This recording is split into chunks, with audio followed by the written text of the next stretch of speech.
بسم اللہ الرحمن الرحیم۔ نبی اکرم صلی اللہ علیہ وسلم کے لیے لفظ شہید کا استعمال۔ قرآن کریم میں نبی پاک صلی اللہ علیہ وآلہ وسلم کے لیے لفظ شہید حاضری بارگاہ، حجابت کا نہ ہونا اور صرف دیدار کے معنی میں ہی استعمال ہوا ہے، یعنی جو مرتبہ شہداء کو سر قلم کروانے کے بعد ملتا ہے، ہمارے آقا صلی اللہ علیہ وسلم کو اس کے بغیر ہی حاصل ہے، کیونکہ شہادت کے یہ معنی در حقیقت درجۂ کمال میں صرف آپ کی ذات میں ہی پایا جاتا ہے کہ باری تعالیٰ نے اپنے محبوب کو مقام او ادنا تک بلایا اور پردے اٹھا دیے گئے تو حضور صلی اللہ علیہ وسلم کو نہ صرف شرف باریابی بلکہ دیدار بھی نصیب ہو گیا تھا، چونکہ شہادت کا یہ کمال کسی اور میں نہیں پایا جا سکتا تھا۔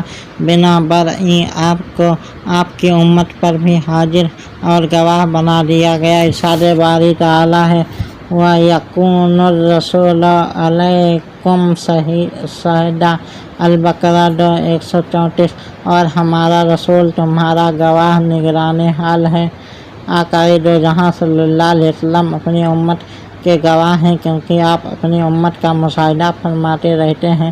مشاہدہ ضروری نہیں ہے کہ سر کی آنکھ سے ہو، دل کی آنکھ سے بھی ہو سکتا ہے، چنانچہ امام راغب اصفہانی رحمۃ اللہ علیہ نے المفردات میں شہود کا معنی بیان کیا ہے: الشہود والشہادۃ والحضور مع المشاہدۃ، اما بالبصر او بالبصرۃ۔